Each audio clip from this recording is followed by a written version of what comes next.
नमस्कार, मेरा नाम है सविता प्रधान और मैं आप लोगों को मोटिवेट करने का प्रयास करती रहती हूँ। काफ़ी दिनों से मैंने कोई वीडियो नहीं बनाई। इतने दिनों से मैं व्यस्त भी थी और सच कहूँ तो मैं यूट्यूब के वीडियोज़ पर ध्यान भी नहीं दे पाई।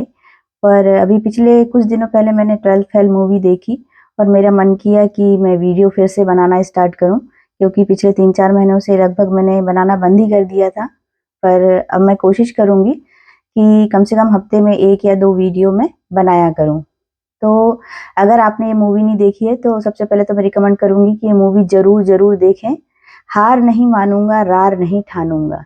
कितनी विपरीत परिस्थितियों में लोग कैसे निकल के आते हैं, इस मूवी में दिखाया गया है। और सच कहूँ तो इस मूवी को देखते हुए कई सीन पे मेरी आँखों से आँसू निकल गए। कहीं न कहीं मैं उसको खुद से इन्वॉल्व कर पाई कई सीनों में।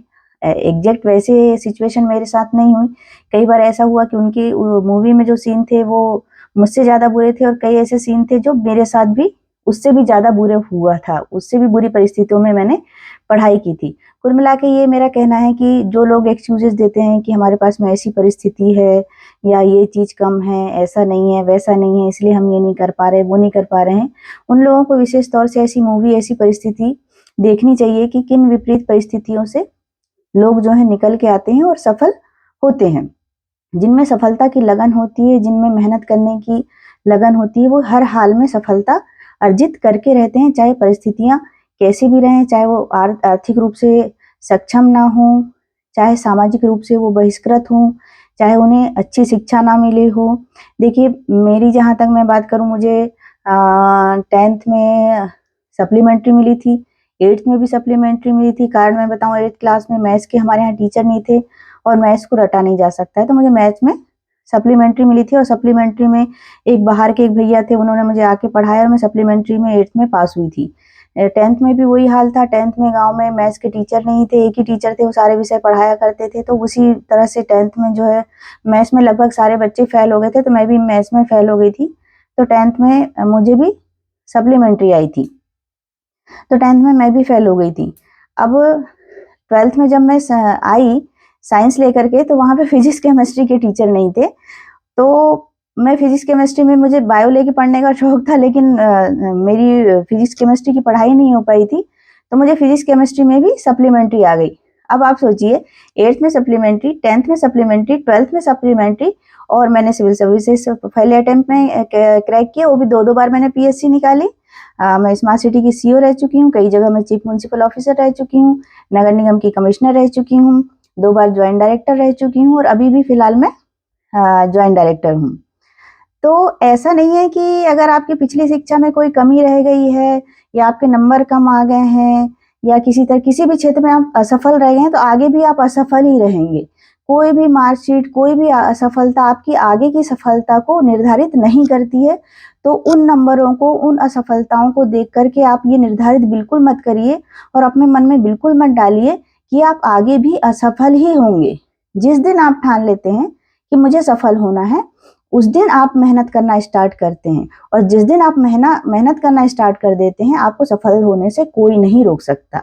अब रही बात परिस्थितियों की, तो ये एक आंकड़ा है कि जिन लोगों के पास में विपरीत परिस्थितियां रही हैं, उनके सफल होने के चांसेस ज़्यादा रहे हैं, बजाय उनके कि जो लोग आरामदायक माहौल में रह करके सफलता को अर्जित करते हैं। क्योंकि कहीं न कहीं जिनके पास में सब कुछ है, उनको किसी चीज़ को पाने की लालसा कम होती है और जिनके पास में चीज़ें नहीं हैं, उनको उस चीज़ की आवश्यकता अधिक है, तो वो अधिक प्रयासरत रहते हैं और अधिक उनको पाने की लालसा रहती है, इसलिए वो उनसे अधिक मेहनत करते हैं, प्रयास करते हैं। अधिक लालसा के कारण अधिक मेहनत हो पाती है। तो मेरा कहने का मतलब है कि किसी भी स्थिति में अपने आप को कम ना आंकें, किसी मार्कशीट से, किसी असफलता से, और इसके अलावा भी मैं कह रही हूँ, खासकर महिलाओं के लिए, कि किसी पारिवारिक कलेश के कारण में या पति से नहीं जम रही है, माता-पिता सहयोग नहीं कर पा रहे हैं, परिवार वाले ताने दे रहे हैं या और भी कोई परिस्थिति है, तो इन परिस्थितियों के कारण ये ना सोचिए कि अरे ऐसी परिस्थिति, हम क्या पढ़ाई करेंगे, हम तो कर ही नहीं पाएँगे। तो प्लीज़ सबसे पहले तो 12th फेल मूवी देख के आइए और इसके अलावा मेरी जो सामाजिक, मानसिक, आर्थिक परिस्थितियाँ थी, उसके लिए मैं अपनी जर्नी को एपिसोड वाइज़ ज़्यादा मैं लंबा नहीं लूँगी, 4-5 एपिसोड में अपनी जो आर्थिक समस्याएं थी, शारीरिक समस्याएं थी, सामाजिक समस्याएं थी, जो मैं सिविल सर्विसेज की तैयारी में फेस कर रही थी, उन सभी समस्याओं को एपिसोड वाइज लेके आऊंगी। और उन एपिसोड को लाने का मेरा एकमात्र मकसद रहेगा कि आप ये जान सके कि कितनी विपरीत परिस्थितियों में भी लोग आगे निकल जाते हैं बिना कोई बहाना बनाए। और वो बात है ना कि किसी चीज को शिद्दत से चाहो तो पूरी कायनात उसको आपसे मिलाने में जुट जाती है। तो मेरे जैसे लाखों लोग हैं जिन्होंने शिद्दत से उस चीज की चाहत की है, और पूरी कायनात ने मुझको और मनोज सिंह जैसे लाखों लोगों को मिलाने की पूरी कायनात ने साजिश की है। तो आप 12th फेल मूवी भी देखें, और आने वाले जो मेरे एपिसोड मेरे संघर्ष के हैं, जो पढ़ाई से रिलेटेड हैं, मैंने अपने पारिवारिक और शादीशुदा जीवन के संघर्ष के बारे में आपको बताया है मेरे एपिसोड में। अब मेरे पढ़ाई से रिलेटेड जो संघर्ष रहे हैं, किन परेशानियों का सामना मुझे पढ़ाई के समय में करना पड़ा है, वो सारे एपिसोड के माध्यम से मैं आप सब लोगों के साथ में साझा करूंगी। उम्मीद करती हूँ कि मेरे वो सब एपिसोड आपको मोटिवेट करेंगे और आप अपनी समस्याओं को अच्छे से समझ पाएंगे और उन समस्याओं से निकल पाएंगे। उम्मीद करती हूँ आप सभी अच्छे होंगे, और आगे से मैं प्रॉमिस करती हूँ कि वीक में कम से कम 1 या 2 वीडियो आप लोगों को मोटिवेट रहने के लिए जरूर डालते रहूंगी। धन्यवाद।